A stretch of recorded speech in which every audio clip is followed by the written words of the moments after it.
Hi guys, my name is Brian and I'm the editor of the hip hop blog DeepFreezeChillin.com. Go there for interesting feature-length articles such as how anime made its way into hip hop, who is Jay Prince, and if you have at least a passing interest in the Canadian hip hop scene, there are album reviews as well. Please like, comment, and subscribe for more hip hop content. Today's video, I'm going to be going over rappers who have seemed to have vanished. Now, rappers disappear for a variety of reasons. However, this list will only cover rappers who are still living. Rappers come and go, but have you ever vibed with a rapper's music to find out that they just disappeared into thin air a few years later? Well, this list covers some notable names in the hip hop industry that left me asking, whatever happened to that dude? Ray Cash, for those who were into underground hip hop, particularly music from the South in the mid-aughts, you may have noticed Ray Cash's excellent album Cash on Delivery. The album featured the likes of Beanie Sigel, Scarface, Bun B, and T.I. It also had the single Bumpin' My Music, which reached number 56 on the hip-hop R&B Billboard charts and was featured on the video game NFL Street 3. So what happened to this rising star with true blue hip-hop credentials? Back in 2009, he released a mixtape called Rose Ray with little to no fanfare, which did not bode well. He was already an underground artist without much commercial backing in the first place. Despite being loved by the streets, it did not translate into commercial success. Well, in 2013, Cash tried to deliver once again with a single called Turnt, but it simply didn't chart. However, Cash is active on Twitter and seems to be promoting local artists from Cleveland. So if you're a fan of his, you could definitely tweet at him about the music from the good old days. If you were like me in the mid-aughts, you were kind of caught off guard by Mims and his single, This Is Why I'm Hot. I was kind of confused whether or not this guy could actually rap. Turns out, so was the whole music industry. Sort of. Actually, Mims left the music industry and became a tech bro, and no, I'm not kidding. He went the chameleonaire route. In an interview with Stereogum, Mims reveals that he left the music industry to create a music-centered app called Recordgram, a networking app that connects music producers to artists without the middleman. In 2017, the app won TechCrunch's Disrupt Startup Battlefield competition, winning $50,000 in the process, and later got $1 million in funding a month after that. So what was Mims' actual reason for leaving the industry? Well, according to Mims, it essentially boils down to Hollywood accounting, which means creative accounting methods used in the arts and entertainment industries to reduce or eliminate the reported profits of a project. During the interview with Stereogum, Mims says he knew this his contract pretty much front to back, but the reality versus the expectations still didn't match up. And for those curious, what does the word Mims actually mean? Mims is an acronym for Music is My Savior. Wow, talk about irony. Originally signed to Rick Ross's label Maybach Music Group, rapper Stalley had been an underground sleeper agent. Being a low-key artist, Stalley didn't quite fit in with the rest of MMG, but Stalley had been on his grind going to small-town America and built a loyal cult following. So Stalley held it down for a state, naming his debut album after the state. Ohio dropped on MMG in 2014 to generally favorable reviews, and had some commercial success with the album debuting at 35 on the Billboard 200 chart. But by 2016, Stalley released his 7th mixtape, Saving Yusuf, that also featured missing rapper and Ohio native Ray Cash. So what can we take away from all this? Well, maybe Ohio isn't the best marketplace for rap artists, with 2 artists from the state making it onto the list. That said, Stalley had been grinding during quarantine, releasing 3 EPs, and has recently signed to Mellow Music Group, which Forbes magazine called the most successful indie rap label of the decade. So we're pulling for you, Stalley. My G4-loving teenage self would not be happy with the present me if I did not mention rapper Hot Karl. Now, most of you probably have no idea who that is. Hot Karl, real name Jensen Karp, is a producer, writer, actor, and former rapper who married Topanga from Boy Meets World. Jensen wrote a book about his time in the music industry called Kanye West Owes Me $300 and Other True Stories from a White Rapper Who Almost Made It Big, that you can find in your local bargain bin. You may have actually heard Hot Karl whilst playing NBA Live 2003 with his hit single Blow, that had a remix with Fabulous and Redman. Karl was a blend of nerd rap and hipster rap before it became cool with the likes of Das Racist. However, Jensen became famous for other reasons. Firstly, he became Twitter famous, never a good thing, for claiming shrimp from the General Mills factory had fallen into his box of Cinnamon Toast Crunch cereal and proceeded to act like a Karen about it. General Mills responded by saying there are no shrimp at all at their facilities, and Karp was delusional. However, after going viral and becoming a Twitter main character, his ex-girlfriends came out the woodwork to accuse him of being absolutely toxic in his past relationships.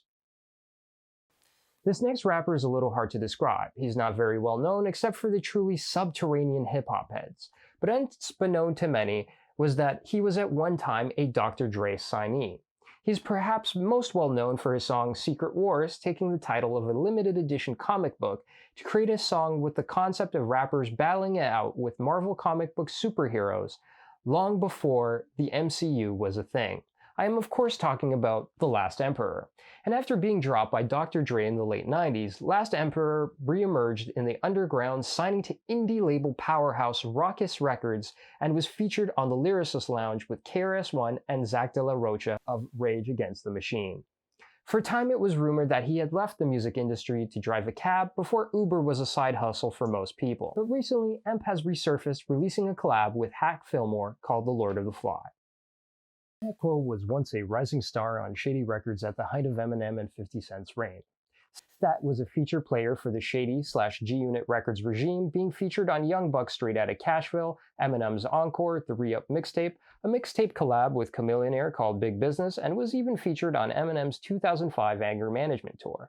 But the honeymoon period didn't last.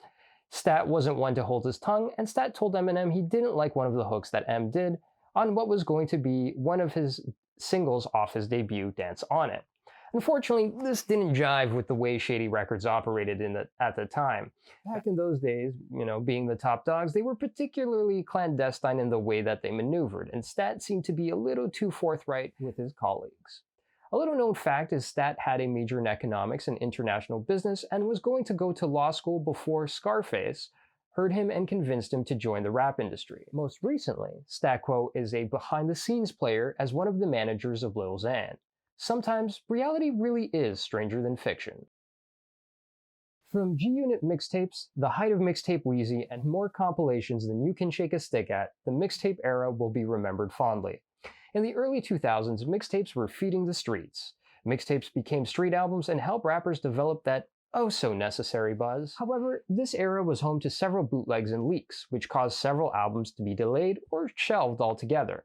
New York mixtape rapper Grafh, alongside fellow New York rappers Papoose and Saigon, had serious hype behind them, and everyone was vying for the coveted King of New York title. Times were simpler back then.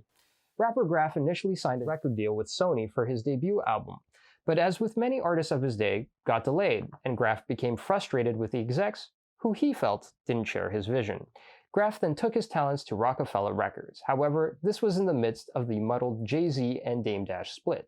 In an interview with Hip Hop DX, Grafh explains how this deal went up in smoke just as he was getting started. In addition to just plain bad timing, there was much speculation that since his manager had previous involvement in 50 Cent's early career, as he should have been keeping an eye on 50, but instead let him get shot, the perception was that at the time, as retribution, 50 helped blackball Grafh in the industry. But things come full circle, and Grafh is now working with Benny the Butcher, crediting Griselda for making street rap relevant again. He released the Oracle 3 back in 2020. Killah Priest is probably one of the most well-known Wu-Tang affiliates and perhaps a victim of his own success. After dropping classics like Heavy Mental and Black August, as well as other well-received projects such as Behind Stained Glass, Priest continued to drop prolifically. However, nothing caught the attention of audiences quite like Black August again, but Killah Priest continued to work in the underground, teaming up with Raz Kaz, Cannabis, and Corrupt to create the rap supergroup The Horsemen in 2003. After many years, the band has gotten back together again for 2021's The Last Ride, a sojourn into fan service and conspiracy theories. Rapper Shyne was supposed to be a bona fide star, being groomed to be the successor of Biggie over at Bad Boy Records, with Diddy investing heavily into the artist. Shyne is a true rags to riches story, with him being discovered outside a barbershop by DJ Clark Kent and signing a lucrative deal with Bad Boy Records on the spot. However, this added to his hubris, with Shyne getting his ego so inflated that he would call up Bad Boy to get Rolexes and other goodies at will. Later, Shyne played the role of bodyguard, helping Diddy escape the infamous Club New York. As a result of this kerfuffle, Shyne would land himself in prison for 9 years, nearly serving his full 10-year sentence, and once released was deported back to Belize. However, back in prison, Shyne left his gangster ways and turned to religion, becoming observant in Judaism. It was thanks to this stark contrast that Shyne got a little buzz after leaving prison for his next musical projects, but those subsequently failed, and Shyne had to reinvent himself once again. In a comeback story of a lifetime, Shyne became a diplomat, following the footsteps of his father, who was the Prime Minister of Belize. Shyne is now a current diplomat in Belize's House of Representatives. With a number of artists from the early to mid-2000s making it onto the list, it should be no surprise that this one isn't any different. The snap era of music seemed to be an era of commercial decadence for hip-hop. Long tees, saggy jeans, and crazy dance moves were all the rage, with songs like Hey Baby by Hurricane Chris topping the charts and becoming ringtones. But surprisingly, it had more depth to it than suggested at first glance. In an interview with DJ Vlad, Hurricane Chris explains that Hey Baby was named after DJ Hollywood Bebe, who came from Louisiana and became a Dallas legend on the radio. Hurricane Chris himself came up from the Ratchet movement, which started in Shreveport, Louisiana, and even had his album named 5150 Ratchet, with tons of in-references to Southern music. Chris eventually signed to Collie Park Music, who had Hot Commodities, Soulja Boy, and the Ying Yang Twins under his belt. But Chris felt pigeonholed by the label and stuck in creative hell, with the labels expecting nothing but hits similar to A Baby and Halle Berry and other records of the time. Things between Chris and the label then turned sour. Then, in 2020, Chris's name resurfaced in the media as he was being charged with second-degree murder for a confrontation that happened in his hometown outside a Texaco convenience store. That's it for this video. Please smash that like button, comment, and subscribe on YouTube, and be sure to check out deepfreezechillin.com.